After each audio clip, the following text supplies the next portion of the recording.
Good morning, everybody. I am Vijay Kumar, going to share with you one of English story from DAP Public School, English Reader Book of Class 7, A Hero. This chapter, A Hero, has been written by R.K. Narayan. This chapter I am going to share with you English as well as in Hindi also. This is a story about a child's bravery. यह एक बच्चे की बहादुरी का कहानी है. And a father shares with his son and his son does not believe in it. एक पिताजी जो इस स्टोरी को एक न्यूज़पेपर में पढ़ते हैं, वो अपने बच्चों से बताना चाहते हैं इस स्टोरी के बारे में कि देखो ये छोटा सा लड़का है, किस तरह से इसने बहादुरी का काम किया. But the boy name Swaminathan और Swami does not accept it. He refuses the father's story, saying that it can't be possible.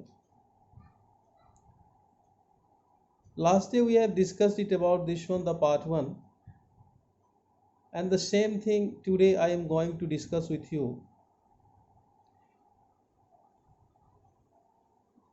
First paragraph of this chapter is, for Swami events took an unexpected turn. स्वामी के लिए हमेशा कोई भी घटना जो है वो अनएक्सपेक्टेड लगता था. कब क्या हो जाता था उसे खुद पता नहीं था. Father looked over the newspaper he was reading under the hall lamp and said. उसके पिताजी हॉल में जो लैंप जल रहा था उस लैंप में बैठ करके एक न्यूज़पेपर पढ़ रहे थे. तो उन्होंने एक न्यूज़ को देखा, उन्हें बहुत अच्छा लगा. तो he wants to share along with his son. He called his son. उसने अपने बेटे को बुलाया, स्वामी को, और बोला कि देखो this is the story. An act of bravery of a village lad. L A D lad, lad मतलब यंग बॉय होता है. उन्होंने एक यंग बॉय के ब्रेवरी की कहानी को सुनाना शुरू किया कि जब लड़का वो व्हाइल रिटर्निंग होम बाय जंगल पाथ, जब जंगल से वो रिटर्न हो रहा था जंगल के रास्ते से, तो came face to face with a tiger. एक टाइगर उसके सामने आ गया. The paragraph describe the fight the boy had with the tiger and his flight up a tree. इस पैराग्राफ में आप देखते हैं कि बच्चा ने किस तरह से टाइगर के साथ फाइट किया और बचने के लिए उसने कैसे ट्री पे चढ़ गया. Where he stayed for half a day. वहाँ पर वो लगभग आधे दिन तक उस पेड़ के ऊपर रुका रहा अपना जान बचाने के लिए, और टाइगर नीचे बैठा हुआ था. जस्ट यू थिंक, जब तक कि कुछ आदमी गांव वाले वहां आकर के उसको बचा नहीं लिए. After reading it through, father looked at Swami fixedly and asked. ये कहानी पढ़ने के बाद उसके पिताजी ने बिल्कुल आंख अस्थिर करके उसकी तरफ देखा और बोला, what do you say to that. तुम्हारा क्या कहना है इस कहानी के बारे में. Swami said, I think he must have been a very strong and grown up person, not at all a boy. उसने कहा कि पिताजी, आप तो कहते हैं कि वो छोटा लड़का था, लेकिन मेरा विश्वास नहीं होता है. वो जरूरी मैच्योर लड़का होगा, बड़ा लड़का होगा. कैसे एक छोटा लड़का एक टाइगर से फाइट कर सकता है. अब उसके पिताजी क्या कहते हैं, you think you are wiser than newspaper. उनको गुस्सा आ गया. वो बोले, लगता है कि तुम जो है ना न्यूज़पेपर जो लिखता है उससे भी ज़्यादा ज्ञानी हो.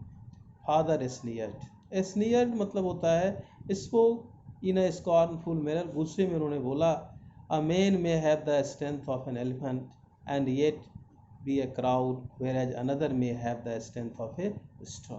उन्होंने कहा कि एक आदमी के पास हाथी जैसा बल हो सकता है, और उसी के पास हाथी जैसा बल होगा जो करेजियस होगा, जिस करेज में साहस, जिसके पास साहस होगा. लेकिन कोबार्ड जो कायर होगा उसके पास तिनका के बराबर, स्ट्रॉ मतलब तिनका, तिनका के बराबर भी ताकत नहीं होगा। But if he has courage he can do anything, अगर किसी के पास साहस है वो कुछ भी कर सकता है। Then that is very important sentence he has written in source of inspiration online, please underline it. He has written courage is everything, strength and age are not important. We require courage.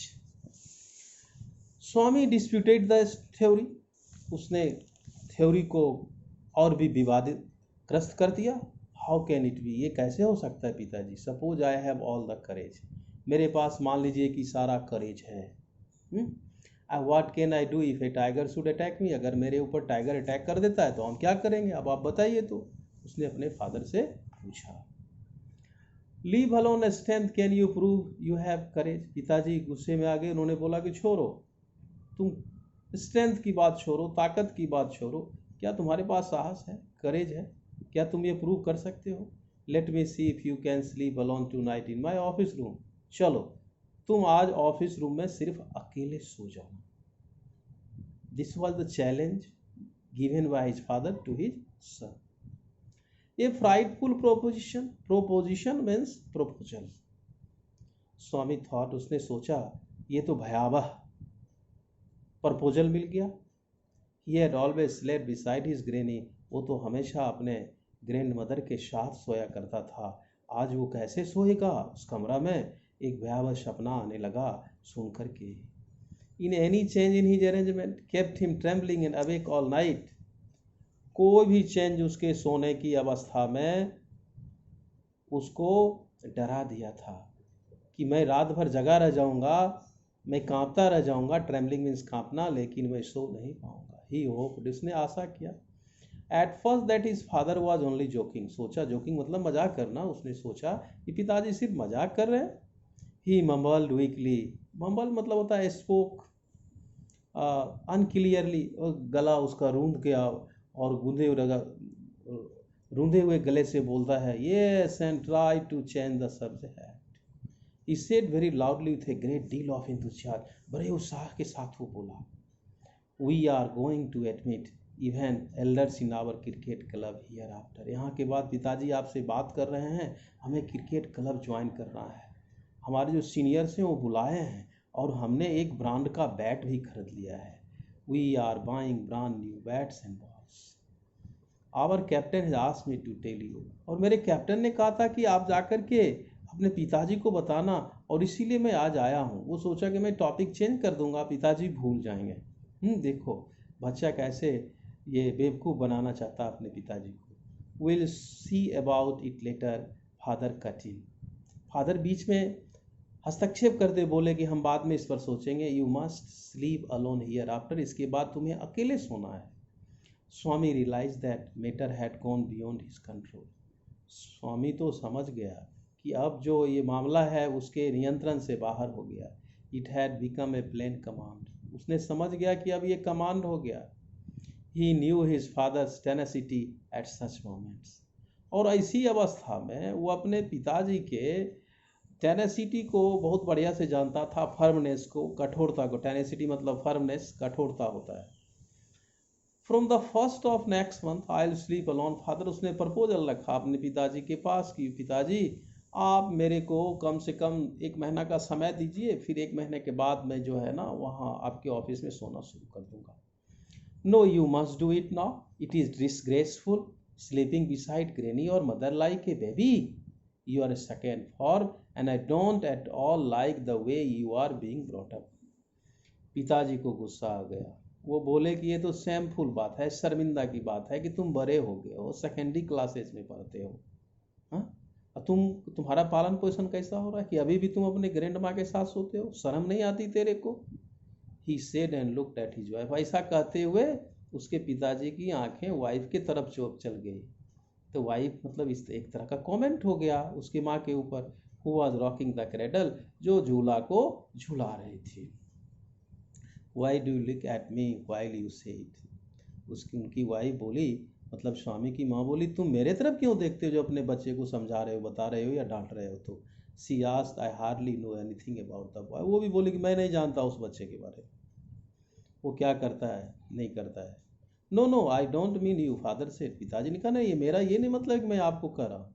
If you mean that your mother is swelling him, tell her so and don't look at me, she said. बोले कि ओ आप ये कहना चाह रहे हैं मैंने अपने बच्चे को बर्बाद कर दिया है, ऐसा है ना, अब कहिए। और ऐसा कह करके उसकी माँ वहाँ से चली गई। Now you see page number 16 we are coming. Swami's father sat gloomily gazing at the newspaper on his lap। गोद में जो न्यूज़पेपर था उसको देखते हुए बिल्कुल पार्शियली उसको देख रहे थे, एक नज़र से टकटकी लगाए हुए। यहाँ ग्लूमली मतलब होता है पार्शियली, मतलब आधा इधर देख रहे थे, आधा कहीं खोए हुए थे। Swami rose silently and tiptoed away. अब टिप टो अवे मतलब होता है silently move away without making the noise of the feet. वहाँ से जब उसके पिताजी न्यूज़ पर ध्यान गया तो चुपचाप वहाँ से पैर का कोई आवाज़ नहीं हो खिसक गया। और कहाँ चला गया? To his bed in passage, passage जो बेड था वहाँ पर चला गया। Granny was sitting up in her bed. Granny अपने बेड पर बैठी हुई थी वहाँ पर। एंड रिमार्क्ड, और बोली, boy are you already feeling sleepy, बेटा क्या तुमको नींद आ रही है? उसकी ग्रैंड माँ पूछी। Didn't you want a story, क्या आज तुम स्टोरी नहीं सुनोगे? स्वामी मेड वाइल्ड गेस्टिकुलेशंस। गेस्टिकुलेशंस मतलब होता है गेस्चर, फेशियल एक्सप्रेशंस। उसने एकदम बिल्कुल अजीब जैसा, वाइल्ड जैसा फेशियल एक्सप्रेशन बना लिया। टू ग्रैनी के but that good lady saw nothing, लेकिन वो इतनी भद्र महिला थी कि उसने कुछ नहीं देखा, देख करके भी नज़रअंदाज कर दिया। So Swami threw himself on his bed and pull the blanket over his. वो चला गया अपने बेड पर और कंबल ओढ़ करके सो गया। ग्रैनी सेड, उसकी ग्रैंड माँ बोली, डोंट कवर योर फेस, मुंह मत ढको। Are you really very sleepy, क्या तुम ज़्यादा नींद तुमको लग रहा है? Swami leant over and whisper, वो पूरा ढक करके फैल गया और फुसफुसाया, please please shut up granny. ओ माँ, ग्रैनी माँ, बोलो मत, चुप रहो। Don't talk to me and don't let anyone call, ना तुम बोलो और ना किसी को मेरे को पुकारने दो। Even if the house is on fire, even if the house is on fire, अगर घर में आग भी लग जाए तो मेरे को मत उठाना ग्रैनी माँ। मतलब वो इतना डरा हुआ था कि कहीं उसके पिताजी को पता चल जाएगा तो वहाँ यहाँ आकर के पनिशमेंट दे देंगे। If I don't sleep at once I shall perhaps die, अगर मैं अभी नहीं सोऊंगा तो शायद मैं मर जाऊंगा। He turn over curl and snored under the blanket, वो क्या हो गया? घूम गया, एक करवट ले लिया, कर्ल स्नोड, और कैसे करके स्नल अंडर द ब्लैंकेट, उसके अंदर, ब्लैंकेट के अंदर खर्राटा मारने लगा। Till he found his blanket pulled away, जब तक कि कोई उसका ब्लैंकेट खींच नहीं लेता। Presently father came and stood over him, तुरंत उसके पिताजी वहाँ आए और खड़े हो गए। स्वामी गेट अप, उन्होंने आवाज़ लगाई कि स्वामी तुम उठो। ही लुक्ड लाइक एन एपारिशन, एपारिशन मतलब गेस्चर्स, वो तो ऐसे घोस्ट, एपारिशन मतलब घोस्ट होता है, APPARITI, और एपारिशन लगा कि कोई घोस्ट आ गया है, भूत आ गया। In the semi darkness of the passage, passage में थोड़ी थोड़ी प्रकाश आ रही थी और थोड़ी अंधेरा था, that is so called semi darkness, which was lit by a cone of light from the hall, जो कि जिसमें रोशनी की प्रकाश हॉल से आ रही थी थोड़ी थोड़ी। Swami stirred and groaned as if in sleep, stirred मतलब हिलना, स्वामी ने आवाज़ सुना, हिलाया और जानबूझ करके वो ऐसे खराटा मार रहा था जैसे वो लग रहा थी पूरा सो गया। फादर से, पिताजी ने कहा, गेट अप स्वामी। वो गुस्से में बोले, उठो। ग्रैनी प्लीडेड, ग्रैनी ने रिक्वेस्ट किया, why did you disturb him, तुम उसको क्यों तंग करते हो? Get up Swami, he said for the third time, तीसरा बार फिर बोले, स्वामी उठो जल्दी। एंड स्वामी घाटा बेचारा डर के मारे उठ गया। Father rolled up his bed, पिताजी ने उसके बेड को मोड़ दिया। Took it under his arm, और अपने कांख के बगल में रख लिया ऐसे करके। टुक हिज एंड सेड, बोला, कम विथ अस, चलो मेरे साथ। स्वामी लुक्ड एट हिज ग्रैनी, स्वामी बेचारा अपने ग्रैनी की तरह हेल्पलेस आई से देख रहा था, बेचारी नज़रों से कि बचा लेगी ग्रैनी माँ। हेजिटेटेड फॉर ए मोमेंट, थोड़ा देर के लिए हिचकाया। एंड फॉलोड हिज फादर, लेकिन बेचारा लाचार था कि ग्रैनी कुछ बोल नहीं रही थी, तो वो अपने पिताजी के साथ उसके ऑफिस रूम में आ गया। On the way he through a look of appeal at his mother and she said, बेचारा रास्ते में जब उसने अपने माँ को देखा, वहाँ भी बड़ा अपीलिंग वे से उसने रिक्वेस्ट करके उसको देखा और बोला, why do you take him to the office. उसकी माँ बोली, आप उनको क्यों ऑफिस में ले जाते हैं, he can sleep in the hall I think. This is the first part. I have explained you in English as well as in Hindi. This is a page number 14, 15 and 16 of your English literature book. Dear children, this is the part 1. I have explained you very nicely today. And if you like it, you must press the like button. You subscribe it also, because part 2 tomorrow you'll get. And what's meaning also I have explained you. If you have any type of problem, whether you do not understand the line or any questions you have the comment box. You must make your comment on the comment box. You will get the answer there only, and or on the WhatsApp group also you can send, but it will be very better that you put up your remarks on the comment box. So today we may have some questions also that I will upload on your Snap homeworks. In the evening you can find out. That's all. Thank you. Have a nice day.